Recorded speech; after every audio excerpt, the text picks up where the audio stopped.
Brought to you by eBay Seller Capital, empowering your business growth with flexible financing solutions tailored specifically for eBay sellers. Discover new opportunities and expand your business today at ebay.com/seller capital.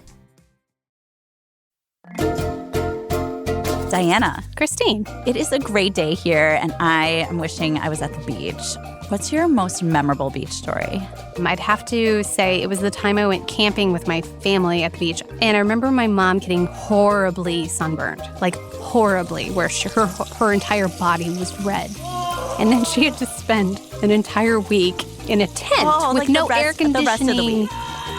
Oh, right. No, like she got sunburned the day one. And it was just like she was just fried the entire week. And I just won't forget that. I felt her pain in a way that still sits with me today. So you don't forget your sunscreen now? Oh, no, totally. I'm all aboard on the sunscreen train.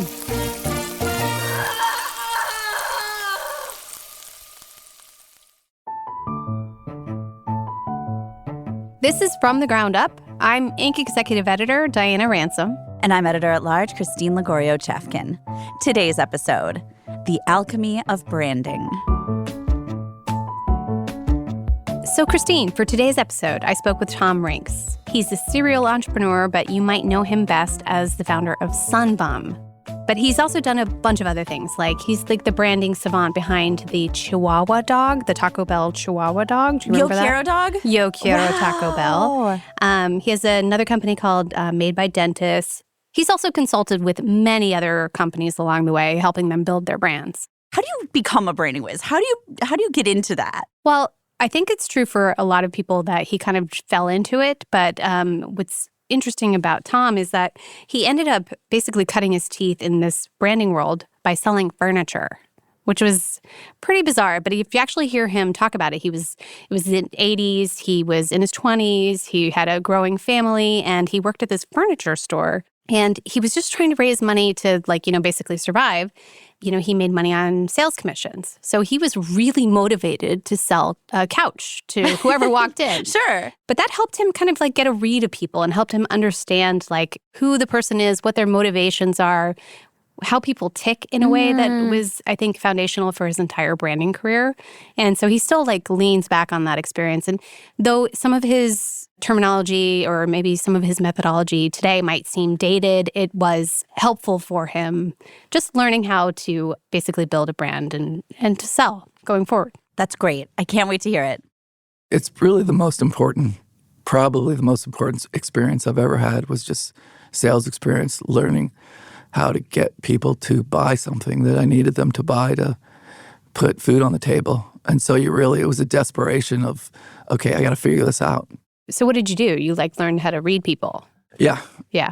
Learned how to read people, learned what certain words they wanted to hear, certain buzzwords that would click their mind to say, okay, this is something I want. Mm-hmm. So if I use the example, if they were sitting on a leather sofa, I ended up being the manager there and kind of being the architect of who goes in for what person. Yeah. Oh, wait. So one salesman would go talk to the consumer who, depending on who it was. Yeah. So if it was salesperson. Yeah. So if it was a girl on a leather sofa, I would have a guy go over there, pretty good looking guy over there, and he would use words like, the leather is soft and supple and sexy and all those kind of buzzwords. I'm going to try to remember some of them. But if it was a guy sitting over there, I'd send a woman. She would talk about how strong it is and rugged, tough buzzwords that he wanted to have a woman say about his sofa. So that was kind of going to be a reflection of him in his house. And if it was a family, I would send an older guy or older woman in, and they would talk about how wears like iron, and it's a great investment long term, and all those kind of things. So I kind of quickly figured out some of the way people's feelings were, and that I turned that into consumer products throughout my career. Gosh, that's fascinating, and what a great lesson to learn so early. So how did you end up with T-shirts in a T-shirt company? Yeah, I was selling furniture, and I was at the beach in Holland, Michigan, and saw some surfers out there on the lake. And there was really no waves on there. There's some winds. There were people surfing on a lake? Well, they get wind swells, and actually there is a surf community out there when the wind is right. There's some breaks. All my kids learned how to surf on Lake Michigan. Oh, wow. I saw that, thought it was funny. I had done some cartooning, so I went home and drew some cartoons of people trying to surf on Lake Michigan. And then I didn't know what I was going to do with it, put it on mugs or make a calendar. I had no idea. But I ended up putting one on a T-shirt. And then from my furniture store place on my break, I called a company called Myers, who was like a Target before Target. Oh. So they carried groceries, but they also carried a lot of everything else, a lot of apparel. And so they had about 100 stores. So I told them I was a surfwear rep, and I wanted to show them the spring line. And they gave me an appointment. Nice. Fake it till you make it, right? Total fake it till you make it. So you got the appointment. The buyer bought the shirts. Yes. But like 1,800 of them, right? Yes, yeah. Some gargantuan number. We're not going to get into details about like how you were able to manage that. But basically, how did that one shirt turn into a whole company? I did a couple seasons of that. And then I just got really lucky that the Fab Five, who were the Michigan 5 freshmen, it was that era, and they all went on to pro basketball careers. So they were all there as freshmen. It was the biggest thing. They were changing college basketball as we knew it. They had the longer shorts. They had the attitude. They had the black socks. And I saw that. And I was looking around at Meyer and saw all they had was Michigan basketball shirts with an XXL in the middle or a clip art ball going through a hoop. And I was like, why isn't anybody doing something with them? So I went to the University of Michigan on a day off, and talked to the athletic director who at the time handled the licensing, got the license to do a shirt like that. I'm still working at the furniture store, made a shirt called Slam Dance that had a guy that looked like Chris Webber hanging on the rim. And I took it into a couple of stores down there, Moe's and Emden and Ulrich's bookstore, and they all loved it and bought it. And I sold about 10,000 shirts that season. That gave me enough to quit the furniture store. And then I started getting other licenses, and I ended up with about 450 college licenses, but it took some time. It was just me. Yeah, you ended up working with Joseph, right? Joseph Shields? Yeah, I found him. I mean, that's part of the thing I've been super lucky about is finding really, really talented people and spotting them and wanting to work with them. I've never really done a whole lot by myself. I've always just pulled up next to somebody that I saw that was a super talent, whatever field they were in. And one day, a few years into New Agenda was the name of the company. It's still around. I saw this guy's artwork being printed on one of the presses. And I was like, what is this? Who is this? And it was amazing cartooning. And they said the guy that just walked out of here. So I chased him into the parking lot and said, hey, man, can I come by your office and talk to you? And so I went to his office, saw the stuff he was doing. And it was like, okay, this guy's a superstar. And I knew how to sell. He knew how to draw. Yeah. Okay, let's work together. You draw the T-shirts and all that, and I'll get them sold. So you two came up with the idea for the Psycho Chihuahua. Yes. That one idea sent you on a path that is so outrageous that I'd love to have you talk about it for a bit. Okay. What happened? Well, he had a couple of other lines that he was doing, and I kind of, as an artist, I wanted to participate. I knew I couldn't draw it as good as he could, but I wanted to come up with the idea because I was always really good at the creative part. One day I saw Madonna holding, I think it was Chiquita was the name of her dog. And it was the first time, I mean, now, you know, after Legally Blonde and Paris Hilton's Chihuahua, they later became an accessory at Beverly Hills Chihuahua and all that. But at the time, Chihuahuas were just hated dogs. Nobody liked them. They were ugly and yappy. Yeah. And it wouldn't really think of it as a mascot or something that anybody would want to wear. But I saw what was happening in the industry, and it was all bigness. It was big dog sportswear. It was no fear. It was a lot of tough talk. And I thought it's about to shift. And it usually shifts after the dads start wearing it. You know, the cool kids start wearing it. The younger brothers try to copy. And then when the dads start wearing the brand, it's over. And so I was seeing that across the board on a lot of these big, aggressive shirts. And I thought it's going to go small. And so I told him about it. He loved it. He drew up a Chihuahua. We printed a bunch of T-shirts and took a few lines out of some of his stuff and some of my stuff. We got some reps across the country. They grabbed it, tested it, and Psycho Chihuahua was just, everybody wanted it. Yeah. You know, it was really on the point. So you ended up at a licensing show, and then you met a rep from Taco Bell. Yeah. And then, I feel like our listeners probably understand what's about to happen next. So this became the Yo Quiero Taco Bell. Yeah, like right away. They were looking for a mascot, everybody at the time. All the other fast food places were selling merchandise. Jack in the Box was selling merchandise. Believe it or not, there was a line called McKids in Target that was all McDonald's branded clothing. And it was selling a lot. So everybody was looking for a way to make extra money in their merchandising. Ed was there scouting around looking for an idea for a mascot, came across us, Psycho Chihuahua. We had a lot of demographics. We were in a lot of big retailers, and our demographics were his demographics, 18 to 24-year-old boys. And we gave him a bunch of merchandise, and he took it home on the plane with the president, who was actually at the show as well. I didn't meet him, but he talked to him about it. And then we got a call back that said they wanted to talk to us some more. They didn't want it originally, because they thought, a Chihuahua hooked to food would be bad. And they didn't really see the trends. But then they tested it with some of their audiences, and it really blew up. And from the beginning, ours was a cartoon. But from the beginning, we know when we started writing the commercials for them that it had to be a live dog. A cartoon would not be funny. Yeah. So we took all the characteristics and mannerisms of our character. That was a lot of particular things, put that into commercials for them, and it wrote the first 3 commercials and storyboarded them and traveled back and forth to Irvine. They came to our place in Michigan. It was an amazing time. Yeah, you were sort of thinking at the time, I'm sure, that this is going to be it. Taco Bell is going to be a client. This is going to be huge. And then next thing you know, nothing. Radio silence. Yeah, it was talk of Super Bowl commercials, and they gave us the schedule. We designed all the packaging. We designed all the toys. We designed the tray liners and the uniforms. So it was a big deal, especially for 2 black sheep like Joe and I, who are still trying to prove our worth, probably, creatively. Joe came from a really successful family, and he was the artist, who went off to be a cartoonist. His brothers, I think, were lawyers and doctors, and I kind of felt the pressure to do something big.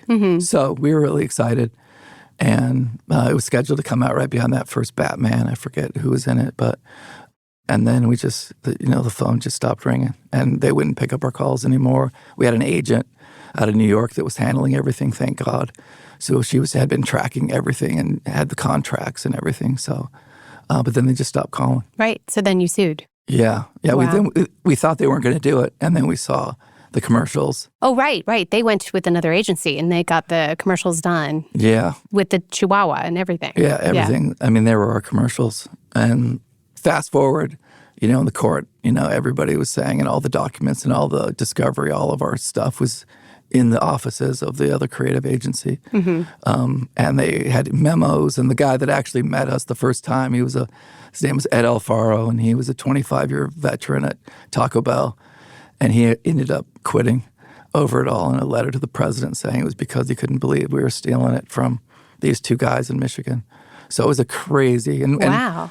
And then we never thought we would get through to trial, but you thought you'd settle. Thought we'd settle, but they never offered us anything. Or we would have settled for sure, because we didn't really have any money to fight it. But a local law firm, Warner Norcross and Judd, took it on contingency, so we didn't have to pay anything. And they saw the evidence and knew if they could get to court, they would win.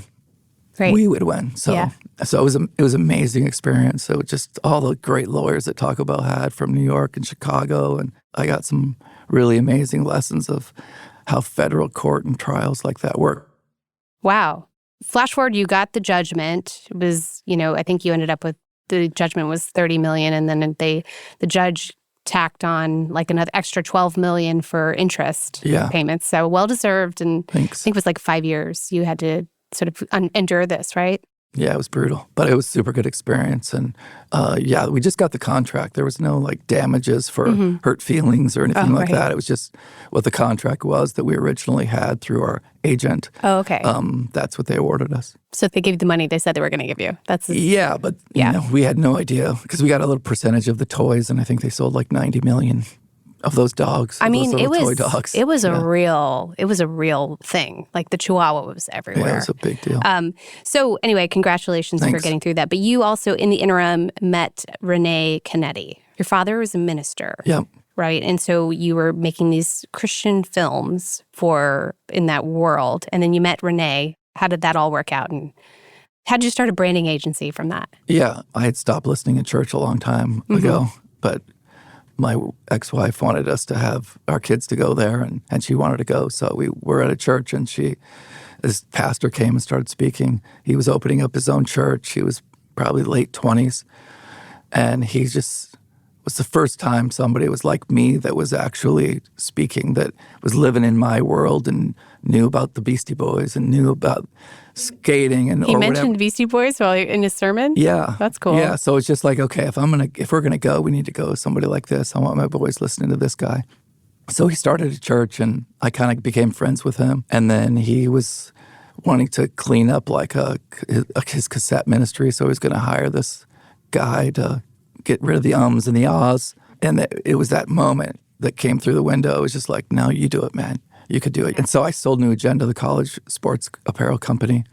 And then I spent a couple of months that summer behind Steak and Shake parking lot on 28th Street, gazing out my car window, trying to figure out, okay. Oh, no, this is what you're doing. What am I going to do? How am I going to do this? It's, and there was no iTunes or any of that yet, but I knew the attention span was really short. So we ended up making shooting film, little 10-minute videos of some of his sermons. Mm-hmm.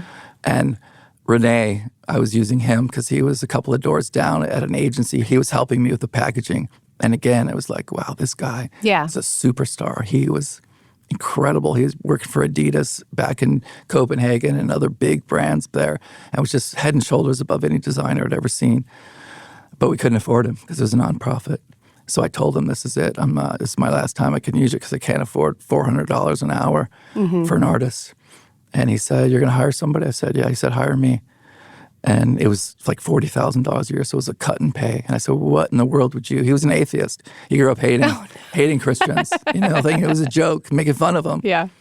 And he just said, I like you. I want to work with you. And if there was an on-ramp for me to spirituality of some sort, I know how to do that. So he was super great to have him in there as an atheist, helping us make these things, because my instincts wouldn't have been the same as his. Right. It's sort of a good yin and yang, I guess. So that ended up, you all started this Rinks Canetti branding agency, and you were working with brands like Rock and Republic, even De Leon Tequila, which probably wasn't called De Leon at the time, or maybe it was. Yeah, that was from the very beginning. We started that. I started that with Renee for a friend, Brent Hawking, who asked us he wanted to get into the tequila business.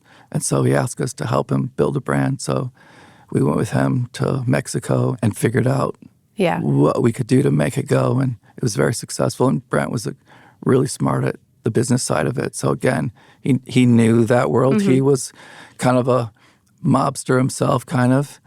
So he fit the bill for a tough... Oh, for the tequila, a tough brand like that. How did Sunbum come into existence? Sunbum, again, was we were traveling a lot to Los Angeles back and forth for Rock and Republic. And like what year was this? Tequila. It's like 2007, 2008, somewhere in there. We were traveling a lot, and I had little kids. And he had a couple little kids. Somebody from my kids' elementary school knew what we did and asked me to come in and check out this business they were trying to start. And it was a sunscreen business, but that was not working.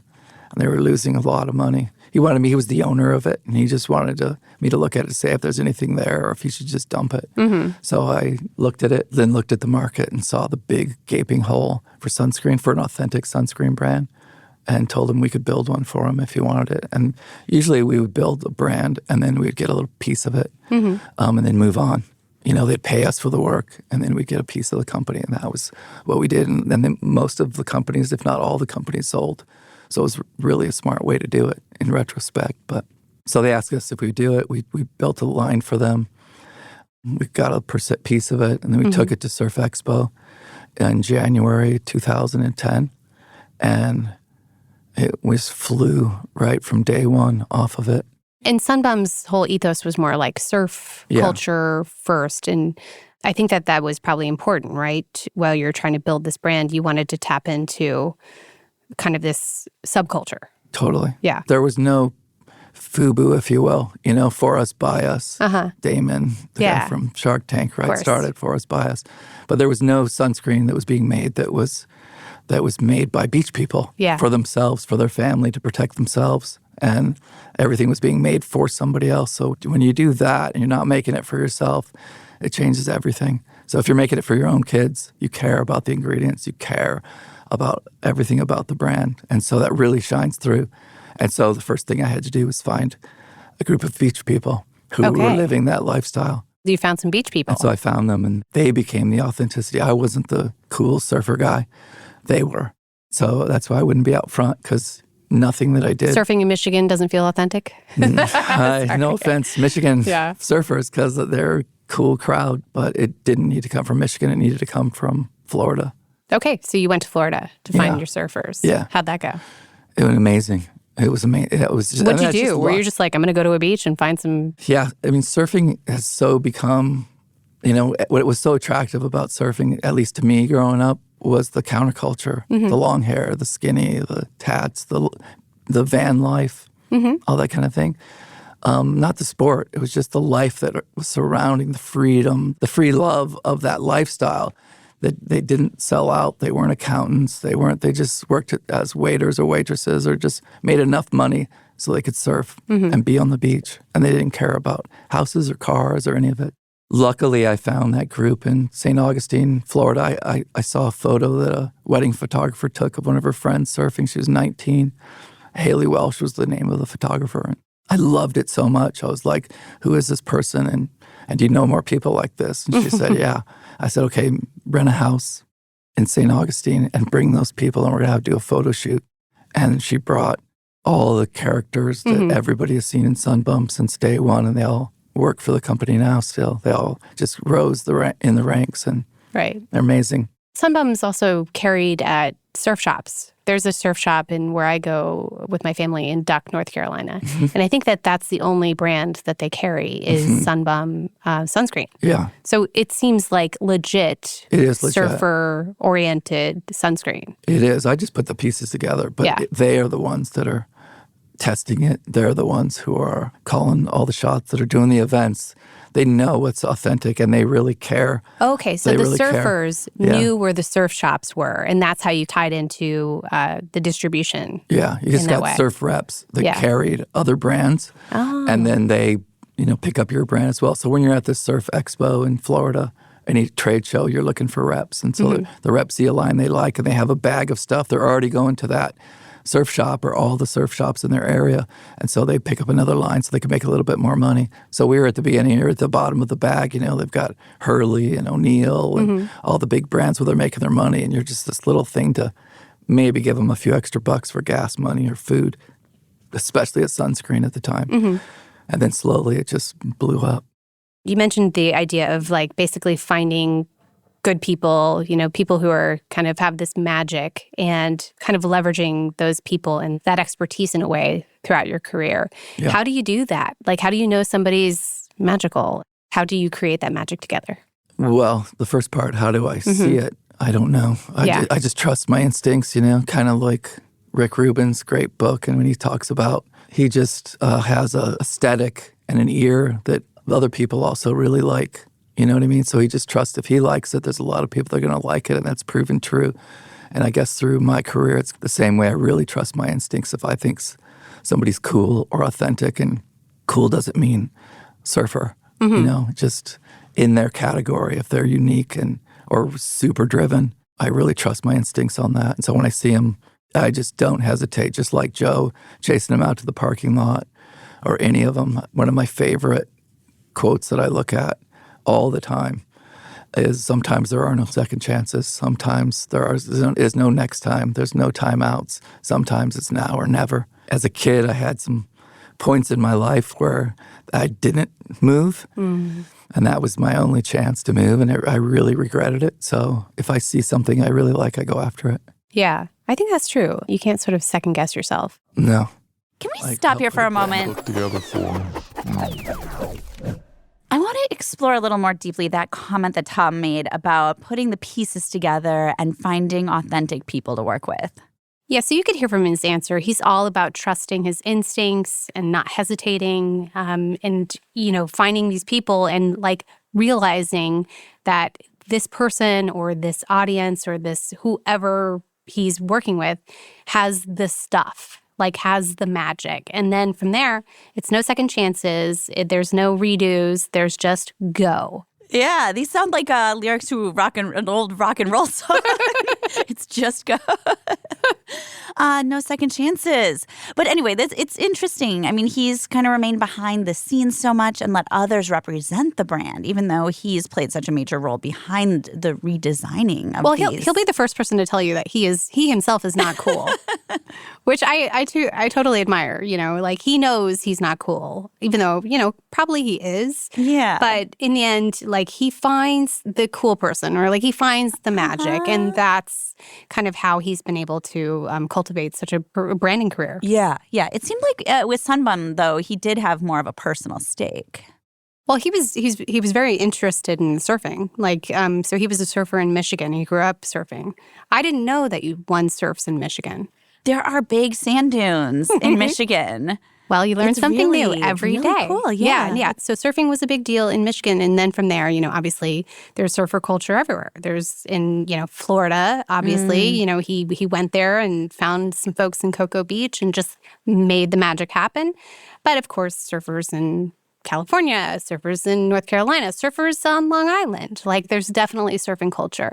And what I think he did really successfully was just find that group of people that were like leading edge and that really loved the product in a way that kind of like spoke volumes. Yeah, but he did eventually let it go, right? That's true. He eventually did sell the company in 2019, but we'll get into that after the break.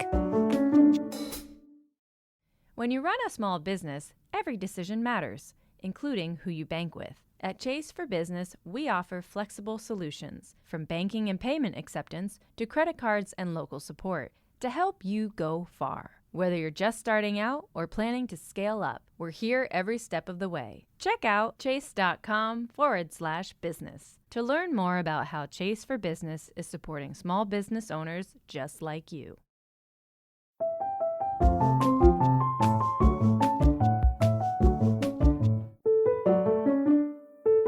So obviously, Sunbum worked out pretty famously. The company was acquired by S.C. Johnson in 2019. What happened to the business? What did you do after it was acquired?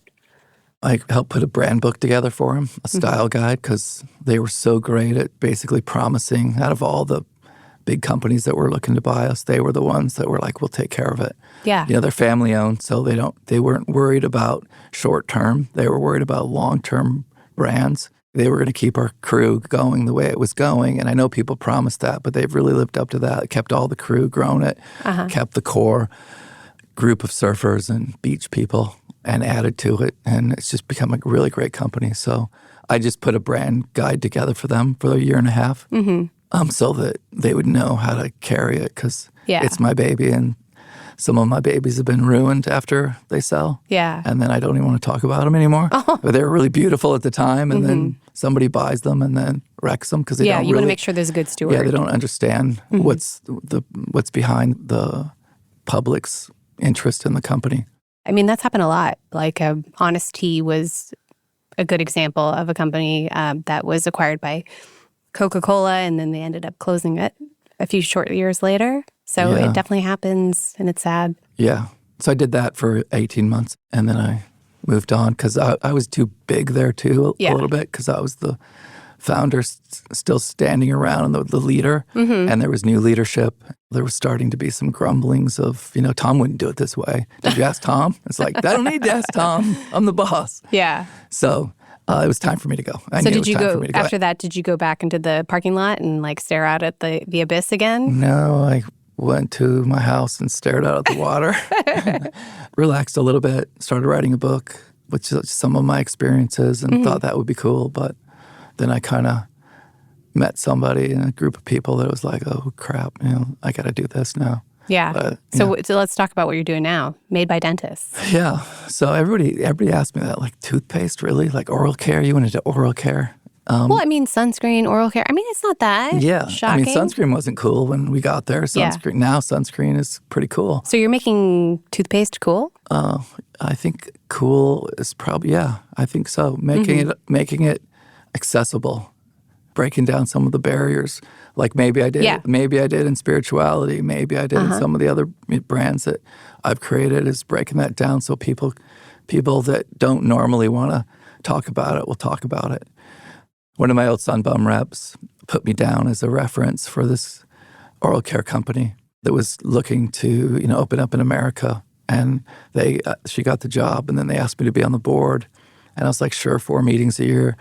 That's fine. Well, I can do that for a tiny, tiny little piece or whatever. And then I met him. Yeah. And then I met the 2 sisters, and it was like... So they're the sisters who are dentists. Yes, dentists who are dentists. And then I met them and heard what they were wanting to do and just saw the magic again, know. And if you find... You were talking about magic. If you find people with magic, they bring people with magic. So when you hire a magical person, then they attract more magical people, and that's kind of the game. That's how you do it. So what is this? I mean, let's try to define the magic here for a second. Is it charisma? Is it the fact that they can comfortably speak in front of a room full of people that they don't know? Like, how do you determine that? Yeah, it is likability. It's vulnerability. It's the things that I think people want in, I won't say most brands, but what they want in people. So I think it's being vulnerable, it's being humble, being confident, being kind, and super driven. It takes a lot to be an entrepreneur. It takes a lot to take on big companies. I know from Taco Bell and Sunscreen and some of the stuff that the big companies were doing to try to keep us away as we got popular. And so I knew what it took. I knew the energy that it took and the drive and the never quit attitude. So you've really got to be driven on top of the being kind and humble and super smart and super talented. And that combination in people, if you can do that for a brand, I think that's kind of the magic. It's being the best, but being humble about it and still be really vulnerable. But it's also, I like them. You know what I mean? Like, and I don't like too many people. I hate to say that, but everybody who knows me is like, you don't have too many friends, and you kind of don't like everybody. Even though I don't know, that's a horrible thing to say about myself. Yeah. But so if I really am engaged with somebody and what they're doing, and they catch my attention, and I want to spend time with them and want to keep listening, and they're teaching me something that I don't know. The pastor guy was telling me stuff that I didn't know, and I'd been in church my whole life, Well, you weren't listening. I was, that's true. But the same goes all the way across, and Joe brought stuff that I'd never seen before, and Renee was telling me stuff about design and how you do these mashups and all this stuff together, and was just like, okay, I can learn something, and if I can learn something, I can help get that message out to other people. So Lisa and Vanessa Craven were the women, and they had a practice, a really successful practice, and they sold it to take on, the industry of oral care. I was like, you got to be kidding! So I really like that too, because going after, I would have wanted to go after Coca-Cola or Pepsi, try to take Pepsi's, like a big challenge. Right. And oral care was a really big challenge, and they really had the magic. That's great. Also, just I get the impression that you've had success with bringing this outsider energy to anything you do, frankly. It's subculture, it's counterculture, it's like we're going to topple the big dudes and we're going to win. And kind of finding other people that have that energy too, and that kind of want the same things. Yeah, exactly. And I think living in Michigan for so long, I was raised in Southern California, but I spent 30 years in Michigan, and flying we designed the Rock and Republic flagship store on Robertson in Beverly Hills, and we had no business. But because we were coming at it from a different place, and I think all of the brands that I've done, I don't really know anything about or don't really have any business doing it, but that has been a benefit for me because I'm not in the trade magazines seeing what's popular in that industry. So I'm not following what everybody else is doing. I'm bringing surf into religion, or I'm bringing streetwear into sunscreen. I'm bringing like different genres in that most people that just do one thing their whole life. So we did an algorithm for Joe Ritchie that sold to SunGuard for Wall Street, which is crazy that we would do something like that. But we bring I don't something, even understand that. But we bring something fresh to it from the culture that's not in the culture that the brand is in currently. Okay, so the algorithm was something outside of Wall Street? Yeah, it was on Wall Street. It was Fox River Execution Systems. Joe Ritchie, he was the guy. He died about 6 months ago. He's the guy that invented the hand signals. Oh, in no the way. pit. Yeah. Oh, wow. And so he came up with an algorithm that would save you like pennies because he was closer, but the people that would be closer to Wall Street, so the button just got pushed a little bit faster. So you would save you a penny here and there, but a penny and people are investing billions of dollars was a lot. It was millions and millions, tens of millions of dollars. So he had no brand for it. So he asked Renee and I to help him do that. So we went down to Chicago, put a brand together for it, took it to a trade show on Wall Street, and maybe it was at Javits or I don't know, remember where it was, and we sold it for him. Wow. So yeah, it was called the Fox, but the look and feel of everything compared to what was out there, it was just a sexy, cool brand in that space, and so people actually wanted it. They wanted to own it. That's part of the magic, is making them want to buy what you have. How do you know what somebody else wants or needs? I mean, you kind of talked about this back in the furniture store where somebody walks in, they're obviously looking at a leather couch. You have an inkling that they need a leather couch or a couch. Yeah. So how do you know that they want, a really durable couch? Or, what are the things that, like, how do you know what somebody wants? Like dental toothpaste, like, how do you know that somebody wants toothpaste that doesn't have toxins in it, for instance, or plastics or, whatever it is, whatever it ends up being? Like, how do you know what the consumer wants? I just studying it a little bit and thinking about myself and why I would do it. Yeah, what's your process? My process is watching some of it, like when we did cosmetics, standing in Neiman Marcus for hours and hours, just watching people's eyes, what they looked at, what they touched, how far away they stood from the counter. And then just what they were leaning towards, what they were wearing, what their purse was, all the little intricacies of studying that particular customer. Some come really easy, some come really hard. The tequila was easy. That was, if you're ordering straight tequila, it was really expensive. I think it was $120 a bottle up to $800 a bottle. So you're just sipping it. You're just ordering. You're not putting it in a margarita. So anybody that's ordering tequila straight, I thought you're trying, or whiskey, you're trying to be hard. You're trying to be tough. You're trying to, I used to drink strawberry margaritas when I was younger, and everybody used to say, you want to you need an umbrella for that, Tom? And so you kind of like, oh yeah, this is girly, drinking this. So all the way to the other end, I actually drink tequila now. I'm not trying to be tough, but I got a great taste for it by doing the business. Yeah. But that's what they wanted. So you make a tough brand. You make a skull and crossbones. But do you create like the customer archetype, for instance? Like, do you have like a target customer in your mind when you're developing a brand? I usually don't have a demographic as much as a psychographic, right? A mentality of what they want, how they feel, what their mindset is. They could be a hippie at 80 or a hippie at 17. So can you be a hippie at 80? I love that. I'll bet. Yeah. I'll bet you can. Well, speaking of sort of like surf culture and, being hippies or whatever, I did notice that the packaging on Made by Dentists has like this sort of like the Vans, like black and white checkered on the sides. Maybe it's not Vans in particular, but I wondered, are you trying to capture the similar kind of ethos in the branding? Like, are you trying to capture like the sunbum counterculture into Made by Dentists? Oh, that's a good question. Target asked us to do, we were doing only adult at the time for Target, and they bought our adult line, but then they asked if we could try something in kids because they were not doing super well in kids, and they wanted us to take a crack at it. Again, it's always a mashup of aesthetics that I pull together, or Renee and I used to pull together. I haven't worked with him since Sunbum, but me and another designer pulled together.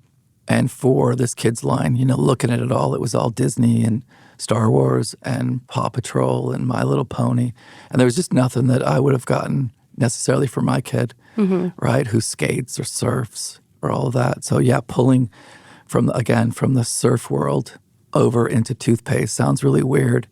Pulling in from the skate world, there was a brand called Toy Machine that I've always loved and been a fan of, and they have really sketchy, like children's almost art, but it's become cool. I mean, it's on a skate deck, it's cool no matter what. It's like you're Kid putting on. Robot, right? Yeah. Yeah. So pulling all that together and putting it in, so I knew I would get the people who liked that. They would recognize it. So yeah, I mean, obviously the checkerboard isn't owned by Vans, but a little hit of that just you may not know why you're attracted to this brand, but you're attracted to it because you recognize that pattern or you recognize that style of art, and your kid's gonna like that. So, and it's trying to get the cool kids first, and the cool kids generally, I don't want to say. Yeah, this is diffusion of innovation, right? So this is not just the cool kids, but like the early adopters. Yeah, exactly. The early adapters, and that's usually the people that have a little bit more money and are willing to take those risks. So yeah, it's hard to do that at Target, which is why they're being super cool with us to give us time, because generally you got to do that before you go to the masses. In the diffusion of innovation, you gotta get over that tipping point, as Gladwell says, before you can get the masses. So to launch a brand at Target is really right. really I wanted difficult. to ask you, how did you end up launching the brand at Target? I mean, this is like an upstart. Yeah, it's really something you really should not normally do. But surf shops had we were in 8,000 surf shops, so you can kind of learn and make mistakes as you kind of learn what people want and don't want at a smaller scale. And then by the time you get to mass retail, you're ready. You're not going to have these major recalls or any problems. Your brand is set. Tequila, you have restaurants. You could just sell one restaurant at a time, and you're learning. And if the bottles are breaking, we got to fix that before we go to the next step. But if you go straight to these huge mass people, you don't have time. You got to learn right there. And being an entrepreneur, starting your own companies, you got to be really flexible and change really fast, change your mind really fast, right? And be able to be quick about it. So, launching at Target was really tough, but there wasn't really any other little boutiques that you could go into. I guess there used to be like corner pharmacies, and used to be a lot more independently owned, and not so much anymore. Yeah. Yeah. And my old buyer from Sunbum, who was the sun care buyer, just so happened to have moved into oral care. So he was the oral care buyer. So good timing. Yeah, so he really trusted me to be able to do it. So we did it, and it's just crushing it. And kids is a little bit easier to break into because it's you're buying it for your kid, and what do you think they would like? Almost like a toy, as opposed to adults, something that they're really used to buying all the time. Right. So obviously, you're selling to a mass market chain. You make a mistake. Mistakes can be bigger. What was the mistake you made by dentists? Whew, there's a lot. Yeah. Like there isn't every brand. I thought it would be really cool. Growing up, I loved creepy crawlers, and I think it was one of Mattel's biggest male toys ever of all time was creepy crawlers. You had a little metal plate. It was like Easy Bake Oven for boys almost, but you put this goo I know what you're talking about. and it bakes them, and you have these little rubber worms or spiders. Yeah, and they squirm, right? Yeah. Yes. So I loved that, and I saw that part of it, and I drew the art kind of, I don't want to keep saying toy machine style, just like graffiti a little bit, like a kid might draw it. And then I thought, we should have really wild flavors because all the big companies that were selling at Target had strawberry. They all had strawberry. They all had watermelon or bubblegum. And I thought, okay, one of the characters we had an alien, a shark, and a monster. So the flavor was monster slime. And on the monster, the shark was eyeball juice, and the alien was alien blood. Oh, wow. And everybody's like, we should put the flavor somewhere. Moms want to know, no way, we're not going to do that. We're going to just leave it like this. They're not going to know what the flavor is. And we ended up picking caramel for the purple alien, which everybody thought was probably going to taste like grape. And we loved the taste, and it's really a great taste, but just not on toothpaste. So everybody hated it. Oh, no. So we thought we were going to take the alien blood challenge, do love it. Can you take it? You know, are you a strawberry kid? Are you alien blood? I was trying to be really edgy. And we went too far. And everybody hated it. Yeah. And so we had to discontinue it. We didn't discontinue it. We just had to change the flavor. Okay. And then we started putting the flavor name in little parentheses underneath it because we were just too smart for our own good, thinking we could do that at a mass scale like that. So now it's like eyeball juice, watermelon. Exactly. Yeah. In parentheses. Yeah. I get it. That's funny. And what's up with the guinea pigs? The guinea pigs. Oh, my God. Yeah, we do this thing called Save the Guinea Pigs, and we're going to have a big Save the Guinea Pig week or month coming up in June, I think, is that Save the Guinea Pig month? It is. It's when National Guinea Pig Day or something is. And that was one of the things that I learned from Lisa and Vanessa was all the big guys, besides having microplastics and all these other elements that they shouldn't have in their toothpaste, a lot of them which are banned in Europe, and dyes and artificial dyes, artificial flavors and stuff like that. They also aren't recyclable, and they all test on animals still. And and the guinea pig, when it comes to toothpaste, is the one they want. You know, that's the one that's most used on toothpaste, happens to be guinea pig. So we started a Save the Guinea Pig campaign. We're going to do some really wild stuff to try to bring attention to that and try to get the big guys to maybe make some changes. So yeah, it is about that. Lisa and Vanessa, the dentists who started this, right? So they're authentic. They're my surfers. They're the authority. But everybody hates dentists. You know, I don't say hate. I don't know. I mean most I people, trust dentists. I know, but most people don't like going to the dentist. If you ask most people, that's the least favorite thing they want to do, and because they cause pain, or they had childhood trauma, or it's expensive, or whatever it is. And you know, I think dentists are one of the top, if not top, suicidal occupations in the world. It's because of nobody really likes them, and they just cause pain all day.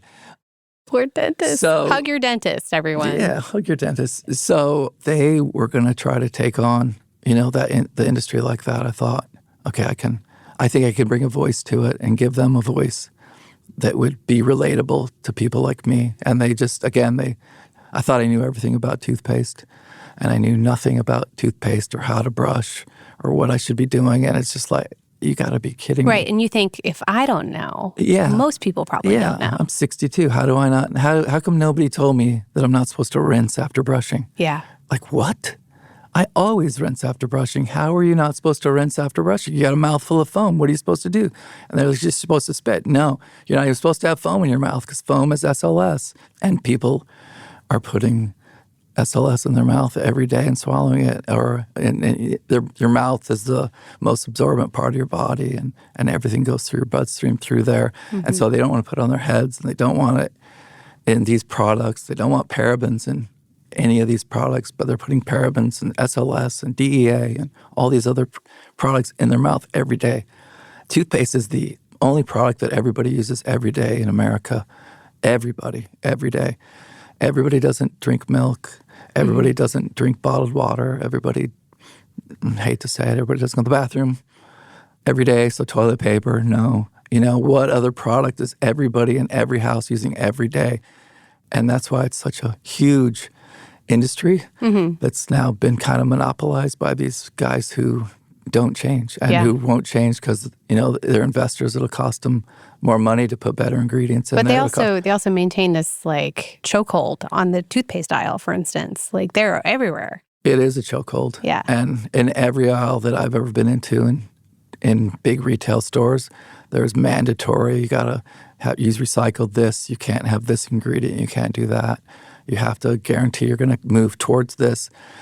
And in the oral care aisle, you just can't do it because the power is in the big three, and they decide what they're going to do. And they're so huge that they don't have to change because you're not going to not carry them because they have to carry Crest, they have to carry Colgate, they have to carry Sensodyne. So not to name names, but they have to, so they don't have to change. And like I say, there's such a battle of cost. If they stopped doing what they were doing overseas, if they had to make recyclable packaging, if they had to use a better filler than the cheap fillers and the stuff that's not even you can't even use in Europe. Here, their costs would go too high and they would lose money. And then that's all about that for them. So it is a huge thing. Yeah. I mean, we're just really taking on. And that's what you saw giants. when Lisa and Vanessa came to you. It was like, wow, there's a huge amount of, I guess, potentially white space here. Yeah. Or opportunity to potentially take market share. Or maybe you thought, this is batshit and I shouldn't do it because taking on the giants could be pretty hard. Yeah, but I have, with Taco Bell, we That's went true. against them, and even the tequilas or any of that, you're kind of always going after somebody bigger. And the good news is nobody roots for Goliath, So I like that. So as we kind of wrap up, what would be one piece of advice you would give fellow entrepreneurs? It could be branding advice. It could be just generally advice that you would give entrepreneurs starting up a company, or it could be something that maybe you heard along the way that helped you. Okay. I just learned this along the way, is to put all of your money into the product, all of your money into the point of sale, how you look on the shelf. Don't spend your money on marketing or any of that kind of stuff, because ultimately, if you have a great product, it's going to be great and it's going to work. Ultimately, I could make the coolest restaurant from the outside and has an amazing logo and amazing name and amazing servers and it just the greatest mood of all time, right? Great music playing. It's got a great vibe. But if the food sucks, I'm not going back. It's not going to work. So same thing with brands. You work so hard on the looks and the feels and all that, but every product that I've ever done, the product itself is really, really, really great. And that is the focal point. Because if it's not great, it's just not going to work. So, and if it is great, you can have a really bad brand, you can have a really bad logo, and it's still going to work. So the product has to be there. And you'll never have enough money to get people's eyes on anything to have, I remember seeing that in that magazine or in that ad or whatever. You're never going to get that. You're going to be right there at the point of sale. Here's my choices. Which one do I want? And if you can get them at the point of sale, if you've got a great packaging, if you've got a great product when they get it home, they'll tell their friends and they'll do all the work for you. I would just not waste your money too much on marketing. Sweet. That's great advice. Tom, thank you so much for your time today. You're welcome. Thank you. Super pleasure to be here. So after our chat, it was Tom's last point that really resonated with me. For a man that has made his career in marketing, commercials, and branding, it is a little surprising for him to say, put all of your money in product. But if you think about it, he's 100% right. If Tom works in collaboration with a company, it is because he believes in the product and the people the product represents, like Sunbum. In an era like the one we're in, when marketing is costly and the channels are noisy, you really can't beat word of mouth and the drumbeat of repeat customers. So before you create an Instagram page for a clothing line or a TikTok video from a restaurant with the hottest grilled cheese pulls, make sure the quality of your product is great so customers keep coming back.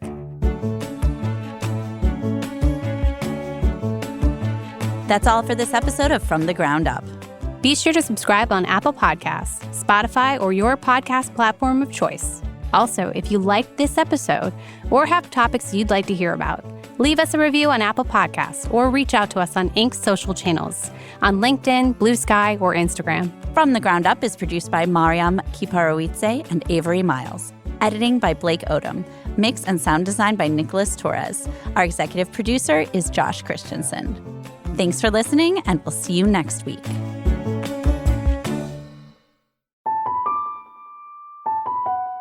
Hi listeners, I'm Blake Odom, producer of From the Ground Up. Today we have a special segment brought to you by Inc. in collaboration with our partners at Glenfiddich Single Malt Scotch Whiskey. This year at the Inc. 5000 Gala, Glenfiddich presented the inaugural Legacy Award to Stephen Marsh, founder of Smarsh. This award recognizes a trailblazer, an individual who has graced the Inc. 5000 list multiple times, embodying the spirit of innovation, boldness, and a relentless drive to defy the ordinary. Much like Glenfiddich, a brand that has pushed the boundaries of excellence throughout its 130-year history to become the world's most awarded single malt Scotch whiskey. Stephen Marsh exemplifies the courage and brilliance it takes to redefine industries and elevate the game. Inc. Editor-in-Chief Mike Hoffman spoke with Stephen Marsh about his remarkable journey, the legacy he has built, and the honor of being the first recipient of this award presented by Glenfiddich. Here's that captivating conversation. Enjoy and be inspired. Hi, I'm Mike Hoffman, editor-in-chief of Inc., and I'm delighted to be here today with Steve Marsh, the founder of Smarsh, a multi-time Inc. 5000 honoree, and the recipient of the inaugural Inc. 5000 Legacy Award presented by Glenfiddich.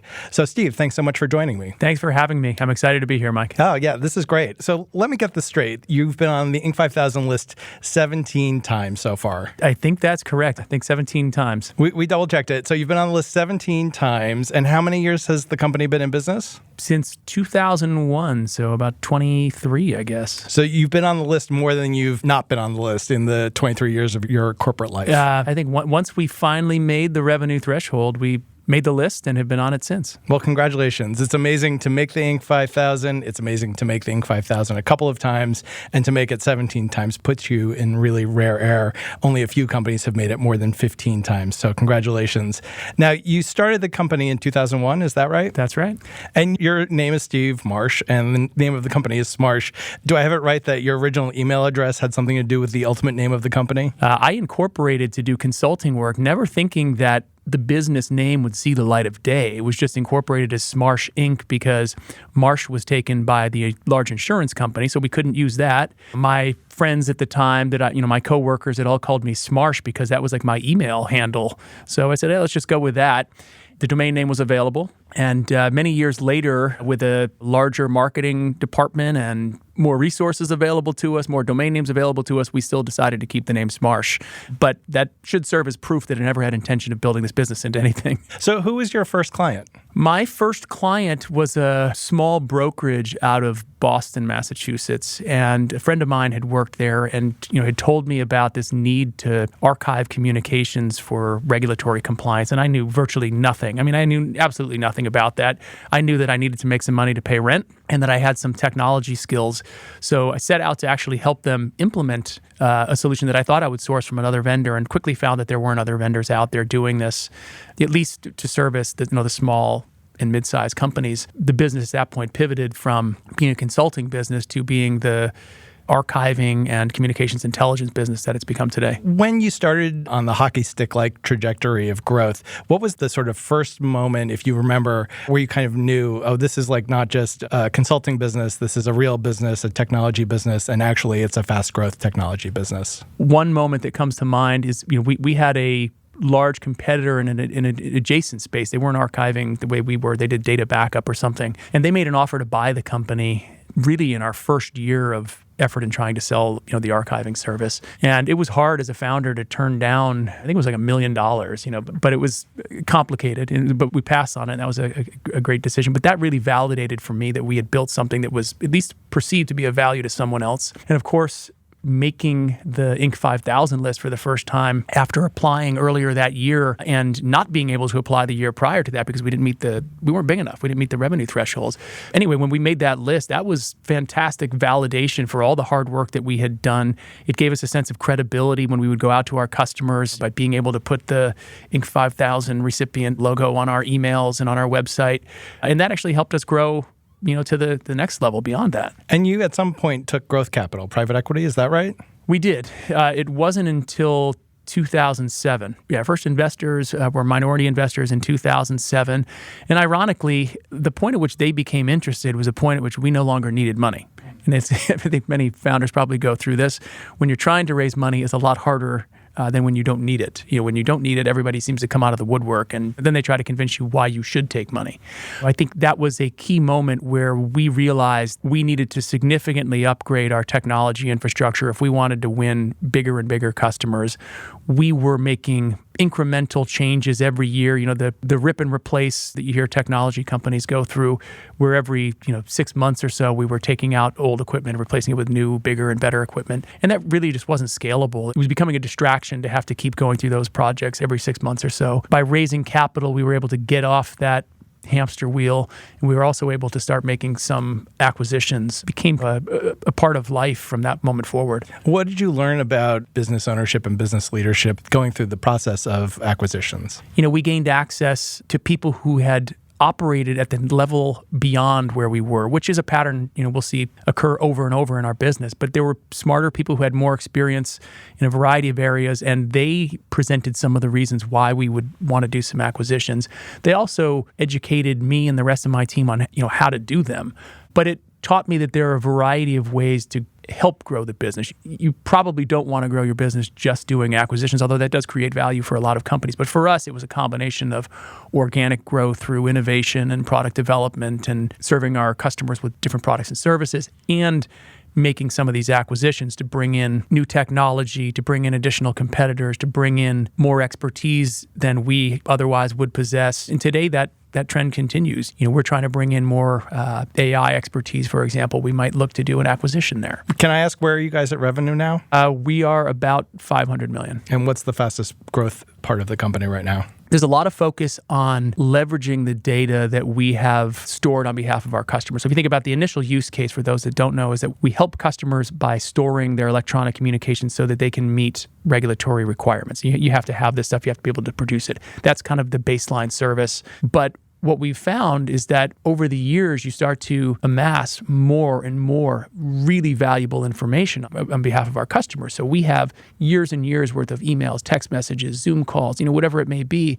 In a world where artificial intelligence is taking over and people are trying to find ways to harness the value of data, we're sitting on what we think is one of the biggest gold mines out there in terms of data. It's employee communications that were captured initially for a different reason, but now can be turned into sales opportunities, customer service opportunities, new product ideas. I think we're seeing a lot of growth. So an archive can become a large language model. Yeah. So this is obviously the Inc. 5000 Legacy Award brought to you by Glenn Fiddick. As you think about the legacy of the company and your legacy as a founder, what do you still hope for? What is your idea of what the legacy you want to leave is? We have a very unique culture, I think one that reflects what I wanted to create many, many years ago. I want it to be an organization that, hopefully my kids one day look back on and say, wow, Dad must have built something pretty interesting here. It's still around. It's still relevant. Our customers still find value in what we're doing. I just want to see it reach its maximum potential. Not every company, not every company that is started or that I'm involved in or that I invest in has the same opportunity to persist through time. Some companies are better as a short-term product that maybe gets sold to someone else and they integrate the technologies. Some technologies have a shorter lifespan where maybe it's 2 to 3 years and then you have to move on. This is a business that I believe truly has the opportunity to exist for many, many years and to be relevant by just listening to customers and adapting and finding or addressing use cases that we found many years ago. Steve Marsh, the founder of Smarsh, a $500 million company founded in a Brooklyn apartment that's been on the Inc. 5000 list 17 times. Thanks so much for joining us today. No, thanks for having me. And before I let you go, we have these glasses of Glenn Fiddick here. You are the inaugural recipient of the Inc. 5000 Legacy Award presented by Glenn Fiddick. So let's cheers to your success. Cheers.